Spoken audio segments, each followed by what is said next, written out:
सीताराम जय सीताराम,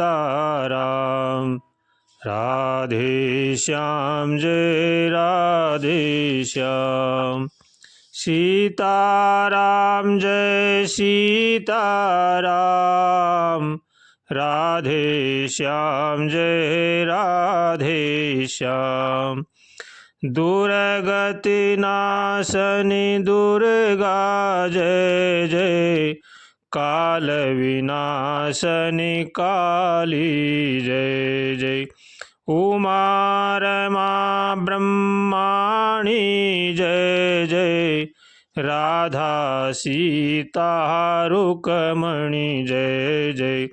सांब सदा शिव सांब सदा शिव, सांब सदा शिव जय शंकर। हर हर शंकर दुख हर सुख कर, अब तम हर हर हर शंकर।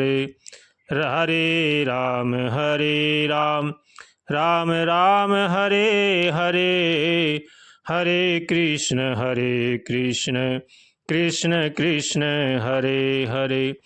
जय रघुनंदन जय सिया राम, जानकी वल्लभ सीताराम। रघुपति राघव राजा राम, पतित पावन सीताराम। जय सिया राम जय जय सिया राम, जय सिया राम जय जय सिया राम। हमारे संत महापुरुषों का कहना है कि मनुष्य शरीर बड़ा ही अनमोल है, इसको व्यर्थ में नहीं गंवाना चाहिए। भगवान की शरण में होकर के भगवान का भजन करना चाहिए, सत्कर्म करने चाहिए, हमारे जीवन को अच्छे से अच्छा बनाना चाहिए। हमें भगवान ने बड़ी ही विशेष कृपा करके मनुष्य का जन्म दिया है, मनुष्य का शरीर दिया है। 84 लाख योनियों में सबसे बड़ी योनि मनुष्य योनि है। इसको दुर्गति में नहीं पहुंचाना चाहिए, इसका हमें सदुपयोग करना चाहिए। भगवान की शरण में होकर के भगवान का भजन करना चाहिए। हमारे धर्म ग्रंथ, हमारे ऋषि मुनि महात्मा संत यही सब पुकार करके कहते हैं कि मनुष्य शरीर बड़ा ही दुर्लभ है, इसको व्यर्थ में नहीं गंवाना चाहिए। हमारे शास्त्र हैं, उनका पठन पाठन करना चाहिए, उनको सुनना चाहिए। जो मानव समाहित चित्त होकर के पुराणों को पढ़ता है अथवा सुनता है, उन्हें प्रत्येक अक्षर पर कपिला गाय के दान का फल प्राप्त होता है, ऐसा हमारे संत महापुरुष कहते हैं। जिस प्रकार गंगा जल में स्नान करने से सारे पाप नष्ट हो जाते हैं, उसी प्रकार पुराणों को सुनना और पढ़ने से हमारे सब पाप नष्ट हो जाते हैं। इसलिए हमारे पुराणों को पढ़ना चाहिए। रामायण जी हैं, गीता जी हैं, भागवत जी हैं, इनको हमारे घर में अवश्य रखना चाहिए और ज़्यादा नहीं तो कम से कम थोड़ा थोड़ा जरूर ही पढ़ना चाहिए या बैठकर किसी के साथ सुनना चाहिए। ये बड़े ही सौभाग्य की बात है। जो मनुष्य अपने घर में थोड़ा बहुत सत्संग करता है, धर्म पर चलता है, हमारे धर्म ग्रंथों को सुनता है या पढ़ता है, वो बड़े ही भाग्यशाली हैं। उनका जीवन धन्य है, वो धन्य हैं जो ऐसा करते हैं। हमें भी हर रोज़ प्रतिदिन कुछ न कुछ धर्म पुण्य हमारे ग्रंथों का पठन पाठन अवश्य करना चाहिए। हमारे धर्म ग्रंथों को पढ़ने और सुनने से हमारे किए हुए कर्म, बुरे कर्म, पाप नष्ट होते हैं, इसलिए इनका पठन पाठन अवश्य करना चाहिए। जो बातें वेदों में नहीं हैं वे सब स्मृतियों में हैं, और जो बातें इन दोनों में नहीं मिलती हैं वे हमारे पुराणों के द्वारा ज्ञात होती हैं।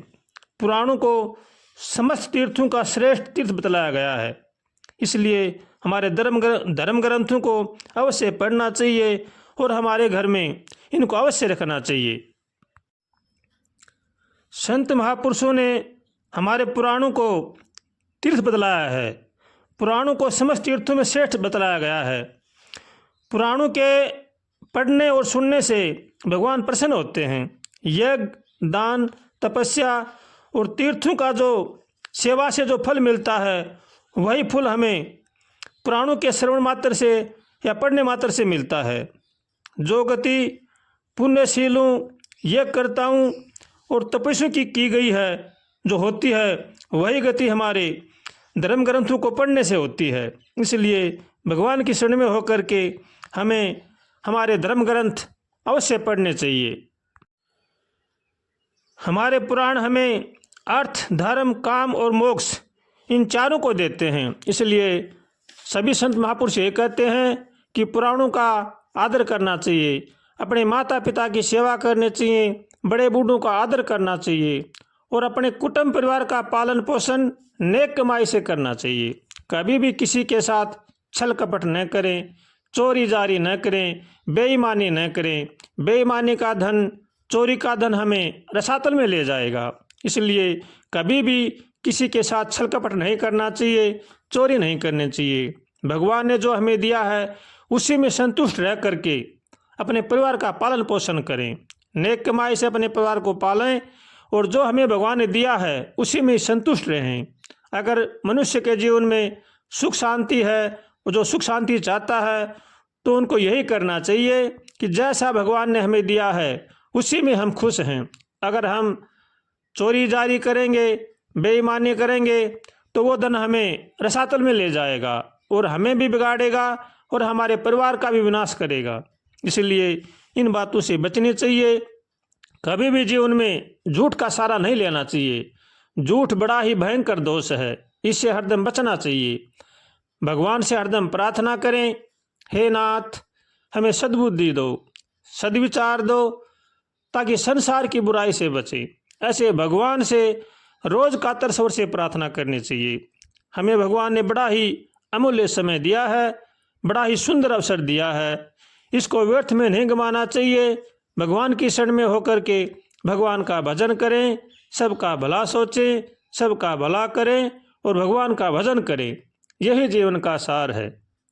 अगर हम अपने जीवन में सुख शांति चाहते हैं तो दूसरों को सुख देना चाहिए। अगर हम दूसरों को सुख देंगे तो भगवान हमें भी सुख देंगे। अगर हम दूसरों को दुखी करेंगे, दूसरों के साथ दुर्व्यवहार करेंगे तो उनका किया हुआ फल हमें अवश्य मिलेगा। इसलिए जो जैसा करता है वैसा ही मिलता है।